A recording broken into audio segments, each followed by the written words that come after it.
The complete guide on SSRF server side request forgery. आज के इस वीडियो में हम जानेंगे कि सर्वर साइड रिक्वेस्ट फॉर्जरी होता क्या है, इसके इम्पैक्ट्स क्या है, ये कैसे अटैक परफॉर्म कर सकते हैं हम, और किसी अगर वेबसाइट ने इस पर रिस्ट्रिक्शन लगा सके हैं, बाईपास लगा रखे हैं, तो हम उसको रिस्ट्रिक्शन को बाईपास कैसे कर सकते हैं अगर किसी वेबसाइट ने रिस्ट्रिक्शन लगा रखे हैं, अगर ब्लॉक कर रही है हमारे सर्वर साइड की इसकी, और ब्लाइंड SSRF क्या होता है, और बहुत सारी चीज़ें जो SSRF में हमें पढ़नी पड़ती है उन सबका डिटेल वीडियो है। इस वीडियो को देखने के बाद अब आपको किसी और वीडियो को देखने की जरूरत नहीं है SSRF पर। तो चलिए शुरू करते हैं। तो सर्वर साइड रिक्वेस्ट फॉर्जरी को समझने से पहले हम देखते हैं कि एक नॉर्मल वेबसाइट पर जब रिक्वेस्ट जाती है तो कैसे काम करती है। मान लीजिए हमारी एक ये ई-कॉमर्स की वेबसाइट है, अब यहाँ से HTTP रिक्वेस्ट जा रही है, जहाँ पे HTTP क्लाइंट है वो HTTP रिक्वेस्ट भेज रहा है HTTP सर्वर पर। तो ये जब क्लाइंट HTTP रिक्वेस्ट भेजेगा तो ये किस लिए भेज रही है ई-कॉमर्स की वेबसाइट, किसी पर्टिकुलर फोन के स्टॉक चेक करने हैं कि हमारी वेबसाइट में कितने स्टॉक बचे हैं, तो वो सर्वर के पास जाएगी। अब सर्वर ने रिक्वेस्ट को प्रोसेस किया और उसके क्योंकि सर्वर के पास उसका डाटा है कि हमारे पास कितने फोन है, उसका डाटा सर्वर के पास रहता है जो पब्लिक सर्वर है उसके पास, ठीक है। तो ये रिप्लाई करेगा कि हमारे पास 50 फोन ही बचे हैं, ठीक है, वो HTTP रिप्लाई में रिप्लाई कर देगा।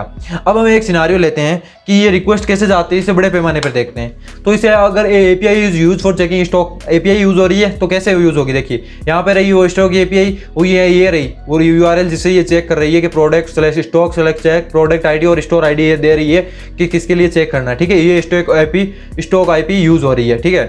अब यहाँ पे स्टॉक चेक करने के लिए स्टॉक IP यूज रही है। अब एक हैकर क्या करेगा, क्योंकि उसे पता है कि सर्वर से ये वो सारी चीज़ें मंगा सकता है, तो अगर सर्वर से वो ये सारी चीज़ें मंगा सकता है तो सर्वर से वो तो ये भी हो सकता है कि कुछ ऐसा कंटेंट मंगा ले जो रिस्ट्रिक्ट किया हो वो वेबसाइट द्वारा ना लेने के लिए। तो वो क्या करेगा, इसकी जगह इस URL की जगह वो लिख देगा HTTP localhost/admin। इसका मतलब क्या है, इसका मतलब आपको मैं ये इतनी चीज़ समझ में आ गई कि बस API की जगह चेंज करना। अब मैं आपको एक डायग्राम के थ्रू इसको डिमॉन्स्ट्रेट करता हूँ। देखिए जब ये रिक्वेस्ट है हमारे पब्लिक सर्वर के पास जाएगी जो हमने की है, तो ये पब्लिक सर्वर क्या करेगा, इस पर चेक करेगा, लेकिन इससे यहाँ पर कोई एडमिन ऐसा localhost/admin नाम की कोई डायरेक्टरी या कोई ऐसा चीज़ नहीं मिलेगी जिससे ये एक्सेस करके हमें वापस इसका रिस्पॉन्स दे सके। तो ये क्या करेगा, इसको पता है कि ये एडमिन पैनल हमारे इंटरनल सर्वर के पास है, तो ये क्या करेगा, इंटरनल सर्वर से रिक्वेस्ट करेगा कि तुम मुझे इसका कंटेंट दे दो, मेरे पास इसका कंटेंट नहीं है, ठीक है। तो अब इंटरनल सर्वर ने अगर इस कंटेंट को वापस दे दिया कि हाँ भाई तू ले जा, ये रहा एडमिन का कंटेंट, तू ले जा यहाँ से, तो पब्लिक सर्वर यहाँ से एडमिन का कंटेंट उठाएगा और यहीं पे server side request forgery start हो जाती है। क्योंकि ये रहा सर्वर जो इंटरनल सर्वर है, उसी पर हमने क्या कर दिया, रिक्वेस्ट को फॉर्जरी मतलब हमने उसको इंटरसेप्ट कर दिया या फिर हमने उसको गलत यूज में ले लिया, ठीक है। तो हमने इस क्या किया, इस सर्वर से क्या कर दिया, एडमिन कंटेंट को उठा लिया, जो कि एक नॉर्मल यूजर के लिए एडमिन कंटेंट एक्सेस नहीं होता है। एडमिन का जो भी कंटेंट होता है वो सिर्फ एडमिन ही एक्सेस कर सकता है। लेकिन अगर ये सर्वर वल्नरेबल होगा, अगर इसने इस रिक्वेस्ट को प्रोसेस कर लिया, तो ये क्या करेगा, वापस पब्लिक सर्वर को कहेगा हाँ भाई तू ले जा इसको।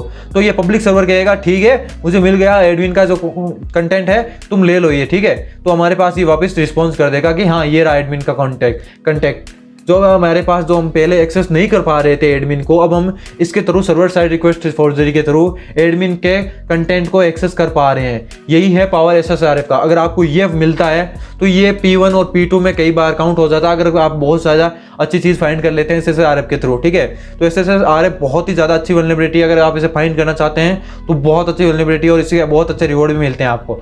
तो ये एक सिंपल डिमॉन्स्ट्रेशन है कि कैसे अगर आप कैसे अटैक परफॉर्म कर सकते हैं और कैसे यूज होता है रियल वर्ल्ड में, ठीक है। पहले हम ऐसे रिक्वेस्ट देखेंगे जहाँ से ये सर्वर से कुछ चीज़ें उठा रहा है, फिर हम उसको अपने इसे ऐसे URL से चेंज कर देंगे जिसको हमें एक्सेस करना है, ठीक है।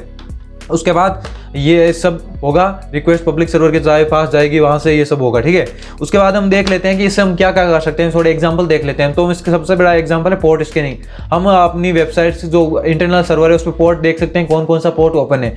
तो यहाँ पर आपको कुछ नहीं करना है, सीधा API पे ये डालना, अगर इस पर रिस्पॉन्स आ जाता है तो इसका मतलब पोर्ट ओपन है, इस पर रिस्पॉन्स आ जाता है इसका मतलब अगर हमारे कोई दूसरी IP मिली है जिसको हमें देखना है कि उस पर कौन से पोर्ट ओपन है। हमें मान लीजिए अपने रिकॉनेंस के दौरान अच्छी कोई ऐसी इंटरनल IP मिल गई है जिसे हम सीधे एक्सेस नहीं कर सकते, तो उस पर हम देख सकते हैं। और भी बहुत सारे हैं जिसे हमें देख सकते हैं कि पोर्ट स्कैनिंग कर सकते हैं। अब यहाँ पर सबसे बड़ा सवाल ये आता है कि आजकल वेबसाइट थोड़ी सी एडवांस हो गई है, वो सिंपल SSRF को रोक लेती है कई बार, लेकिन उसको भी ब्रेक करने के, डिफेंस करने के बहुत सारे तरीके हैं। यहाँ पर सबसे पहला तरीका है black list based input filter. मतलब वेबसाइट आप ब्लैक लिस्ट कर रही है कि इन चीज़ों को बिल्कुल रोकना है, अगर ये चीज़ें आए तो इनको रोकना है, इसको एक्सेस नहीं करना है। इंटरनल सर्वर को और अपने पब्लिक सर्वर को दोनों को ट्रेन कर रही है। तो ऐसे में क्या होगा, सब application block input containing host name like अगर आप इस होस्ट नेम से, लोकल होस्ट से या फिर स्लैश एडमिन से अगर आप रिक्वेस्ट कर रहे हो तो वेबसाइट आपको ब्लॉक कर देगी। ठीक है, अब इसको ब्रेक कैसे करेंगे? देखिए, इसको आईपी को ब्रेक करने का सबसे अच्छा रास्ता है, आपका आईपी को ही मान लीजिए ये है, तो इसे हम कई तरीकों से चेंज कर सकते हैं। जैसे अगर ये भी इंटरनल आईपी के लिए होता है, ये भी इंटरनल आईपी के लिए होता है, और ये भी हम लिख सकते हैं इंटरनल आईपी के लिए। ये भी लोकल होस्ट 127.0.0.1 के तरह ही काउंट होगा। अगर आप ये एक्सेस, ये जिससे जो चीज़ें एक्सेस इससे कर पा रहे थे हम उसी से ये भी चीज़ें एक्सेस कर पाएंगे, क्योंकि ये इनके अल्टरनेटिव वेज है। ठीक है, ये सारे इसके क्या है, अल्टरनेटिव वेज है, तो इससे भी एक्सेस कर सकते हैं। ये एक तरीका हो गया।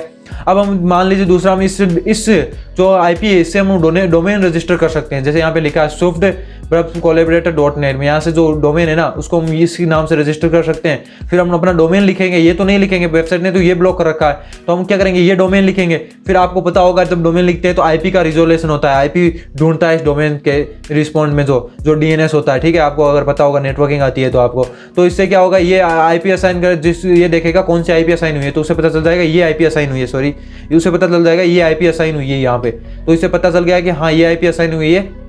तो उसके बाद इस आईपी से रिक्वेस्ट करेगा और इससे हम वापस वही काम कर सकते हैं जो हमने पहले एडमिन पैनल को एक्सेस करने के लिए किया था, लोकल होस्ट से या 127.0.0.1 से। ठीक है, अब एक तरीका और है कि यहाँ पर हमें अलग अलग तरीके से इनकोड डिकोड कर देते हैं। जैसे यहाँ पर देखिए, एडमिन को पहले इसकी स्ट्रिंग को चेंज कर दिया है, AD कैपिटल अक्षर में लिख दिया, फिर MIN छोटे अक्षरों में लिख दिया, ये कर सकते हैं, इनकोड कर सकते हैं। और भी बहुत सारे तरीके हैं, जैसे यहाँ पे देखिए आपको बहुत सारे एग्जाम्पल दिए हैं। इनकोडिंग डिकोडिंग से हम इसको एक्सेस कर सकते हैं, इस ब्लैक लिस्ट को हटा सकते हैं। तो black list based input filter को हटाना थोड़ा सा आसान है व्हाइट लिस्ट को हटाने की बजाय, तो हमने ब्लैक लिस्ट के देख लिए कैसे हम इनको हटा सकते हैं। अब हम आते हैं white list based input filters, यानी अगर वेबसाइट कह रही है कि सिर्फ इन्हीं इनपुट्स को हमें अलाउ करना है, कुछ बता रही है कि हाँ सिर्फ हमारे होस्ट से आए, हमारे जो वेबसाइट है उसी के URL से आए तभी अलाउ करना है, तो हम ऐसे में क्या कर सकते हैं, हम देखिए यहाँ पर ये साइन लगा सकते हैं। अगर आप ये ब्राउजर में जाकर ये साइन लगाएंगे तो आप नोटिस करेंगे कि जो आपने यहाँ पे जो होस्ट लिखा है ना वो नहीं खुलकर यहाँ पे जो होस्ट लिखा है ना वो खुलेगा। इसका मतलब अगर आपने लिखा है https google.com@yahoo.com तो yahoo.com खुलेगा, ना कि google.com। तो इसका हम यूज़ कर सकते हैं, पहले जो वेबसाइट है उसका लिख सकते हैं और उसके बाद हम अपना URL दे सकते हैं जहाँ पर हमें रिस्पॉन्स चाहिए उस वेबसाइट का। तो हम क्या कर सकते हैं, यहाँ पे बफ कोलैबोरेटर का यूज़ कर सकते हैं, जहाँ से हम इंटरनल जो IPs हैं उनको स्कैन कर सकते हैं और बहुत सारा कंटेंट तो बाहर हम अपनी जहाँ वेबसाइट से चाहते हैं वहाँ से ले सकते हैं। क्योंकि ये वेबसाइट जो इंटरनल सर्वर के पास जाएगी तो वो सोचेगा हाँ इसको वापस देना है, तो इससे वो बाईपास हो सकता है। दूसरा तरीका ये लगाकर, आपको ये हेज लगाकर भी कर सकते हैं, आप जो साइन है इस साइन को लगाकर भी स्पेशल कैरेक्टर्स का यूज़ करके भी कर सकते हैं, इससे भी आपको यहाँ पे हो जाएगा।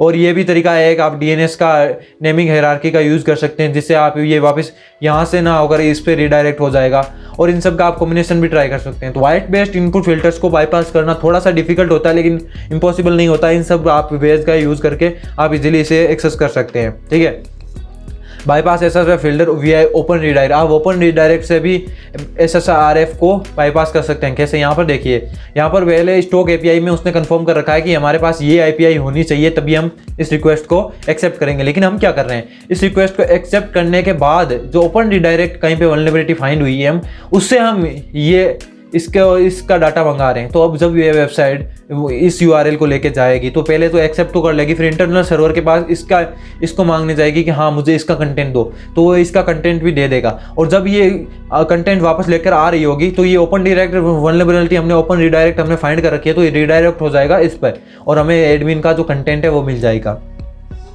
अब हम देख लेते हैं ब्लाइंड SSRF क्या होता है। ब्लाइंड SSRF को एक ये समझ लीजिए आपको कि हम जो कर रहे थे वो तो होता ही है, लेकिन हमें वापस not return in the application front end response होता है, वो फ्रंट एंड में नहीं मिलता। वही पब्लिक सर्वर और प्राइवेट सर्वर जो हैं वो दोनों ही वल्नरेबल है, वो रिक्वेस्ट को एक्सेप्ट कर रहे हैं, उसका रिस्पॉन्स कर रहे हैं, लेकिन हमें वेबसाइट पे दिख नहीं रहा है। तो ऐसे में क्या करेंगे, यहाँ पे देख लीजिए आप, ये हैकर ने क्या कहा कि मुझे एडमिन का कंटेंट चाहिए, इसने भेज दिया।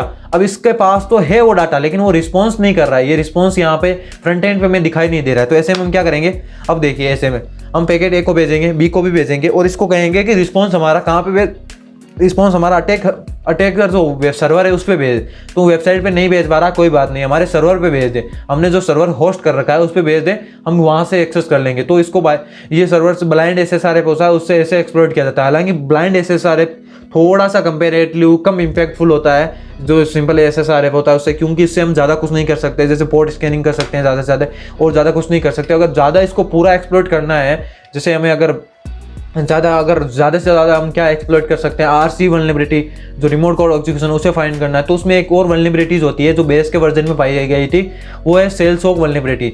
इन सारी वल्नरेबिलिटीज़ का आप यूज़ कर सकते हैं। अगर सेल सॉक वल्नरेबिलिटी आपको वहाँ पे मिल जाती है तो आप इससे बहुत सारा डाटा यूज़ कर सकते हैं। जैसे देखिए यहाँ पर लिखा हुआ है यूज़र एजेंट, यहाँ पर देखिए इससे हम जो रिक्वेस्ट है, ये सारे कमांड्स है वो सेल सॉक वल्नरेबिलिटी के हैं। तो उससे हम यहाँ पर क्या कर पा रहे हैं, यूज़र भी ने NS लुकअप कर पा रहे हैं, हूँ AMI कमांड रन कर पा रहे हैं कि कौन सा है। और जब ये रिक्वेस्ट वापस आपके डोमेन पर आएगी तो वहाँ पर लिखा होगा कि यहाँ ये कौन है बंदा जो इस सर्वर का ओनर है, ठीक है। तो इस अगर सेल सॉक वल्नरेबिलिटी है आपके ओपन वहाँ पर SSRF में, तो आप इसे फाइंड कर सकते हैं, तो आप इसे एक्सप्लोर कर सकते हैं। Thanks, happy hacking. आज के लिए बस इतना ही। मैं मिलता हूँ आपको अगले वीडियो में। Till then keep learning and keep exploring.